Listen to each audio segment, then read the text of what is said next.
Rakesh taxi driver था। बॉम्बे जैसे शहरों में टैक्सियों की बहुत भरमार हो गई है, इसलिए राकेश की अब पहले जैसे आमदनी नहीं रह गई। पूरे दिन सड़कों पे इधर उधर गाड़ी दौड़ाने के बाद भी वह बस पेट भरने के लिए ही कमा पाता है। उसकी पत्नी वंदना घर के हालातों से तंग आकर आए दिन राकेश पर गुस्सा करती है। ये क्या, आज फिर 300 रुपये? इतने में क्या होगा? माँ की दवाई भी खत्म हो चुकी है और तुम्हारे छोटे भाई के शौक भी दिन पे दिन बढ़ते ही जा रहे हैं। और राशन, घर में राशन खत्म ही समझो। और इस बार छत भी हर हाल में पक्की करनी है। अरे एक बार में ही न जाने कितना सुना देती हो। जानती हो, ये 300 रुपये कमाने में दिमाग की दही हो जाती है। और देखो, छोटू के लिए कुछ ना कहो, कल शादी हो जाएगी तो सब जिम्मेदारी सीख जाएगा। और मेरी उम्र क्या ऐसे ही चूल्हा फूकने में और तुम्हारी माँ के सेवा करने में बीत जाएगी। कभी भिंडी का पत्ता भी लाकर दिया है मुझे? हाँ, शादी को 1 साल भी नहीं हुआ और तुमने इस रिश्ते को इतना बूढ़ा बना दिया है। अरे ऐसे मत बोलो वंदना, पैसे से मजबूर हूँ। अच्छा ये बताओ, खाने में क्या बनाया है? मछली चावल तो बनाऊंगी नहीं, टमाटर की चटनी और चपाती बनाई है। तुम प्यार से खिलाओगी तो वही मछली चावल लगेंगे। मैं ही मिलती हूँ तुम्हें मीठी मीठी बातें बनाकर उल्लू बनाने के लिए। कोकिला उधर से गुजर रही थी, लेकिन बहू बेटे के मुंह से मछली चावल की बात सुनकर उसके मुंह में पानी आ गया और उसने कहा, अच्छा बहू, क्या कहा तुमने? मछली चावल? एक अरसा हो गया मछली चावल खाए। तुम्हारे पिताजी क्या गए, जीभ से सारे स्वाद ले गए। पता नहीं माँ को ऐसी बातें कैसे सुनाई पड़ जाती है। अगर मेरी कमाई अच्छी होती तो मैं इन्हें रोज मछली चावल बनवा के खिलवाता। क्या बड़बड़ा रहा है, जरा जोर से बोल। बहू, चटनी में पानी मिला के सूप बना ले। मुझसे नहीं खाई जाती ये सूखी रोटी। बस यही वंदना अपना आपा खूब बैठती है और कहती है, माँ, आप सूखी रोटी खा रही हैं तो कौन सा हम पकवान खा रहे हैं? जानती हो, अकेले कमाने वाले हैं, ऊपर से दुनिया भर के खर्चे। अब छोटू भी सयाने हो गए हैं, उनसे कहो ना काम में हाथ बटाएं। और छोटू के लिए ही सुनते ही कोकिला चंडी बन जाती है और वह वंदना को भला बुरा सुना बैठती है। सास के प्रवचन सुन के वंदना खूब देर तक रोती है। वह भगवान से शिकायत करने लगी कि उसको इतनी गरीबी क्यों दी। अगले दिन दो विदेशी, एलन और स्टेला, राकेश की टैक्सी के पास आए और पूछने लगे, हम लोग यहाँ पे विदेश से सेटल होने आए हैं। तुम हमारी मदद करेगा? हमें बॉम्बे घूमना मांगता है। क्या तुम हमें बॉम्बे घुमाएगा? हाँ, क्यों नहीं, जरूर मैं आपको बॉम्बे घुमाऊंगा। Very good. कितना मनी देना पड़ेगा? ये मीटर के हिसाब से चलता है साहब। जितना मीटर दौड़ेगा उतना पैसा देना पड़ेगा। Indian people are so clear, Elon.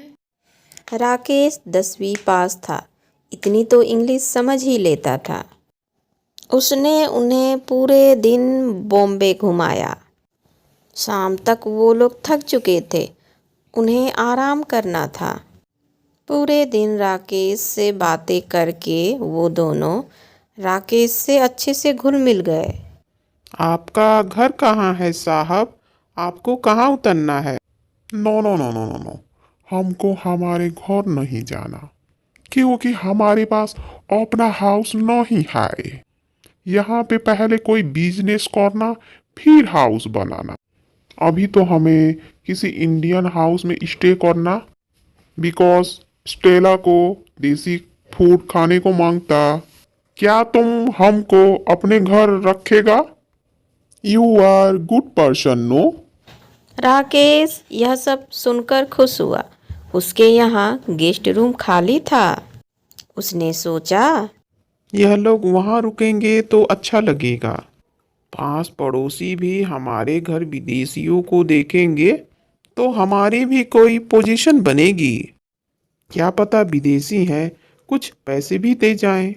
लेकिन देसी फूड, आखिर मैं इन लोगों को खाने में क्या खिलाऊंगा?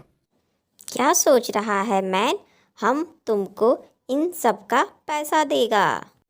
पैसे की बात सुनकर राकेश को कुछ हौसला मिला और वह उन्हें अपने घर ले गया और वंदना को आवाज लगाते हुए बोला, अरे वंदना, जल्दी बाहर आओ।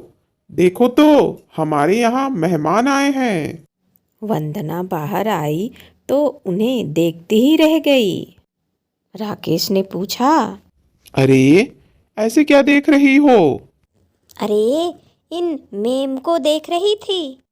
सफेद बाल, सफेद चमड़ी और इतने छोटे छोटे कपड़े। बाप रे बाप, सारे टांगे दिख रहे हैं। और यह हैट वाले साहब लगता है किसी सर्कस से आए हैं। कहाँ से उठा लाए ऐसे मेहमान? धीरे बोलो वंदना, उन्हें हिंदी आती है। समझ गए तो बुरा मान जाएंगे। ये हमारे मेहमान हैं। कुछ दिन ये लोग हमारे साथ रहेंगे। इन्हें गेस्ट रूम में लेकर जाओ। इनकी अच्छे से खातिरदारी करनी पड़ेगी, जिससे ये लोग हमें पैसे देंगे। राकेश की बात समझते हुए वंदना अपनी हंसी रोकते हुए उन्हें अपने घर के अंदर ले गई। राकेश ने वंदना को एक तरफ बुलाकर कहा, इन लोगों को देसी खाना खिलाना है। ये लोग इसीलिए हमारे यहाँ आए हैं। अच्छा, कह तो ऐसे रहे हो जैसे कि रसोई में भंडारा भरा है। खिलाओगे क्या चटनी और चपाती? धीरे बोलो वंदना, ये लोग अमीर लोग होते हैं।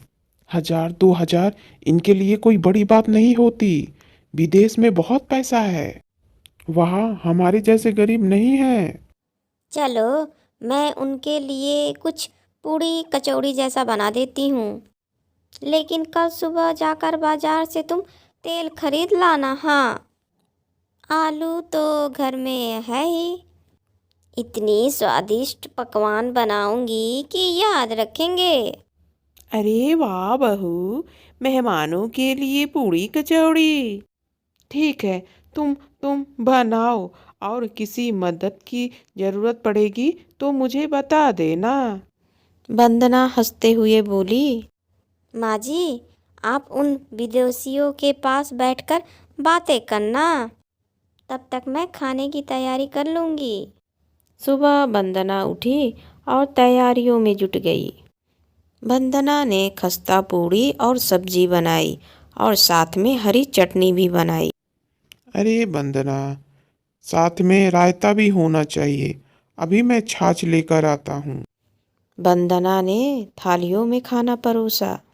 एलन, ये इंडियन लोग अर्थ पर बैठकर खाना खाता। एस स्टेला, यही तो इंडियन कल्चर है। Please sit down. एला सबको नीचे बैठ देख खुद भी नीचे बैठ गई।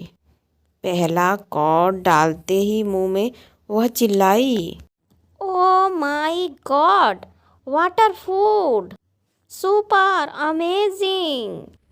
रियली? ऐसा फूड कभी नहीं खाया। कहाँ से सीखा ऐसा फूड बनाना? मेरी माँ ने सिखाया है। क्या तुम स्टेला को भी सिखाएगा? Very tasty food. बिल्कुल सिखाऊंगी। हम लोग यहाँ पर बिजनेस करने आया है, पर अब सोच रहा है कि इंडिया में एक फूड कॉर्नर स्टार्ट करे। उसके लिए तुम अगर खाना पकाती तो बहुत मनी आएगा। उसमें हाथ तुम्हारा होगा। क्या तुम हमारे लिए इंडियन फूड बनाएगा? वंदना उनकी बात सुनकर बहुत खुश हो गई। वह हाँ करने ही वाली थी, लेकिन कोकिला की तरफ देखकर वह चुप हो गई। उसे लगा कि जैसे कोकिला उसे गुस्से भरे आंखों से देख रही है। राकेश ने अपने माँ की तरफ देखा और उन्हें समझाने लगा। माँ, ये लोग पूछ रहे थे कि क्या वंदना इनके रेस्टोरेंट के लिए खाना बनाएंगी। यहाँ पर ये लोग एक रेस्टोरेंट खोलने के लिए सोच रहे थे। इन्हें वंदना के हाथ के पकवान बहुत पसंद आए हैं। कोकिला हंसते हुए बोली, अरे जा, इतनी भी गवार नहीं हूँ। मैं सब समझ गई।